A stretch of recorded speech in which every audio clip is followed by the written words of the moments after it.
Oke, kalau kita beli iPhone harganya di atas 5 juta atau di bawah 10 juta, menurut lo worth it gak? Coba gue tanya sekali lagi ke kalian semua yang lagi nontonin video ini.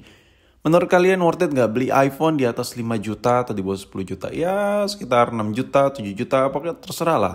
Intinya di atas 5 juta, di bawah 10 juta.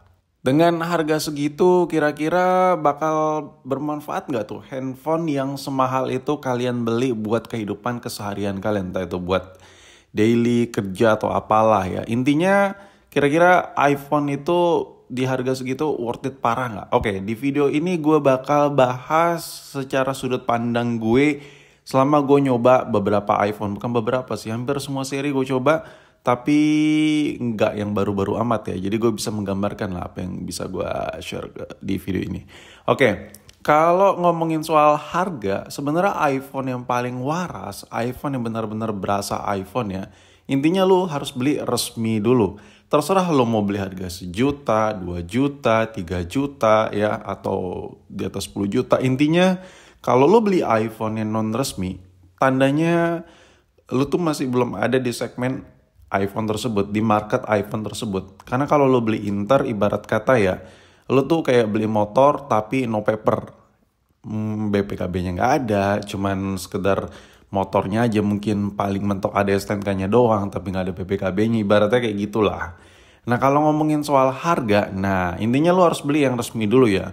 Habis itu kita baru ngomongin soal harga. Nah kalau harga iPhone menurut gue ya, kalau seandainya lo pakai buat keseharian pun, menurut gue iPhone itu masih cukup overkill. Mau iPhone yang seri 7, iPhone 6s sekalipun. Itu kalau dipakai daily kayak lu cuman scrolling gak jelas gabut gitu. iPhone yang jadul sekalipun itu masih bisa banget dipakai buat harian. Dan mostly kebanyakan iPhone yang gak dapat updatean iOS terbaru sekalipun, itu masih hampir semua aplikasi social media yang beredar di Indo, itu masih bisa diunduh men. Jadi lo tuh modal 1 juta 2 juta buat beli iPhone sebenarnya nggak bakal gimana-gimana, masih bisa banget dipakai. Cuman kalau benar-benar menuhin kerja keseharian lo butuh kameranya, lo butuh chipset yang powerful, baterainya nggak mau yang lobet-lobetan. Nah, saran gue memang iPhone yang benar-benar berasa iPhone itu emang di atas 5 juta, di bawah 10 juta lah.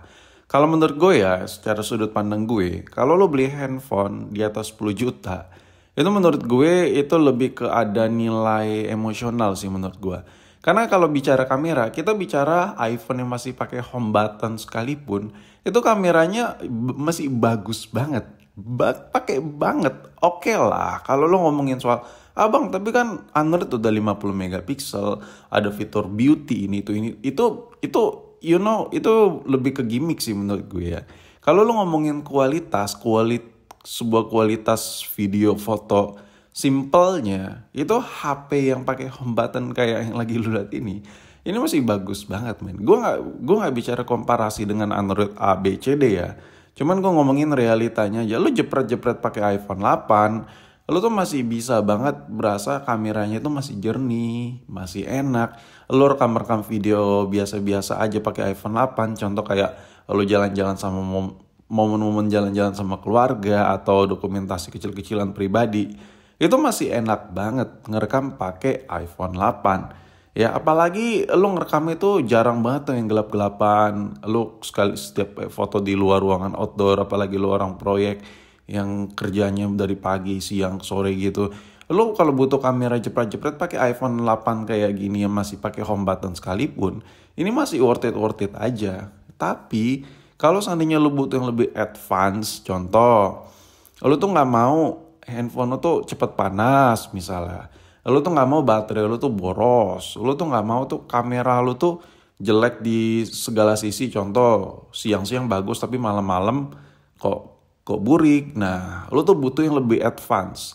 Dan sebenarnya di bawah 5 juta pun ada, contoh kayak iPhone SE 2020 yang lagi lu lihat ini, dapat updatean iOS terbaru, yang lagi lu lihat ini pakai iOS yang ada di iPhone 15 Pro. Ya, iOS 17 di sebuah iPhone home button. Dan gue ngerasanya, iya. Tapi gini loh, kalau beli iPhone SE ini apalagi yang resmi itu harganya udah ke 4 jutaan gitu kan. Nah, ibarat kata tuh kalau orang Indonesia tuh lebih ya udahlah gue nyari yang lain aja lah, yang ada poninya, yang mungkin kameranya udah ada lensa lebar, lebih ke gengsi atau apapun itu wajar lah. Namanya juga pilihan orang. Cuman kalau lu nggak ada kata gengsi, lu cuman butuh ya performa, lu cuman butuh buat pakai lu aja secara personal, nggak mau nge-lag, nggak mau cepet panas. Sebenarnya HP yang pakai home button yang harga di bawah 5 juta ini masih sangat-sangat layak sekali. Dan apalagi masih dapat updatean iOS terbaru. Tandanya si Apple sendiri aja masih mengakui performa dari si chipset ini ya kan. Jadi untuk dipakai 2 tahun ke depan, lu bayangin ya, dipakai bukan setahun, 2 tahun, 3 tahun ke depan, dan masih dapat updatean iOS terbaru saat ini masih enak parah. Menurut gue ini udah kelewat murah sih untuk sebuah handphone ya, dengan logo Apple-nya. Lu bayangin, dulu-dulu banget tuh handphone dengan logo Apple tuh adalah prestis gimana gitu ya kan. Oke, sekarang gue loncat banget dah. Gimana kalau beli iPhone tuh di atas 10 juta, kayak 20 juta, hampir 30 juta.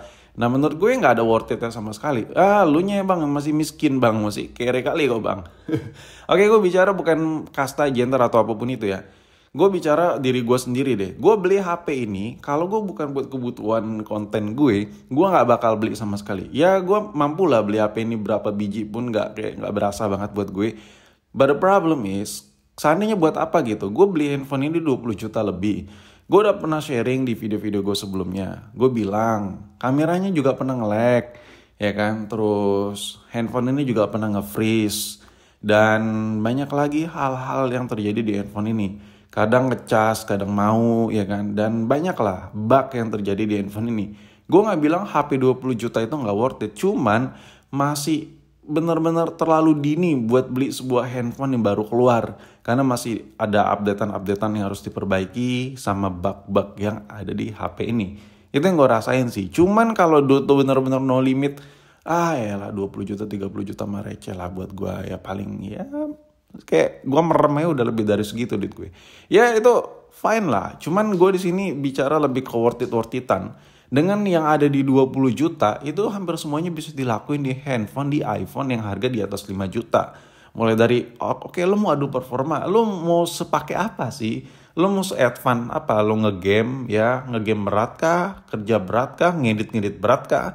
Nah iPhone yang di atas 5 juta, contoh kayak iPhone seri 12, ya kan, seri 13, ya seri 12 sih lebih tepatnya, seri 12, seri 12 mini, ya kan, iPhone 11 Pro. Nah HP-HP kayak gitu tuh dipakai buat ngegame masih enak banget men.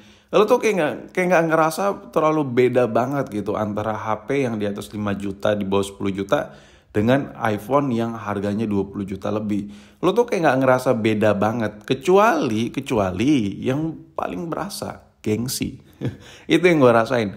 Jujur gue gak ngerasa perbedaannya signifikan antara 15 Pro gue dengan 12 mini yang gue pakai. Sebenarnya mirip-mirip aja sih dengan personal gue ya.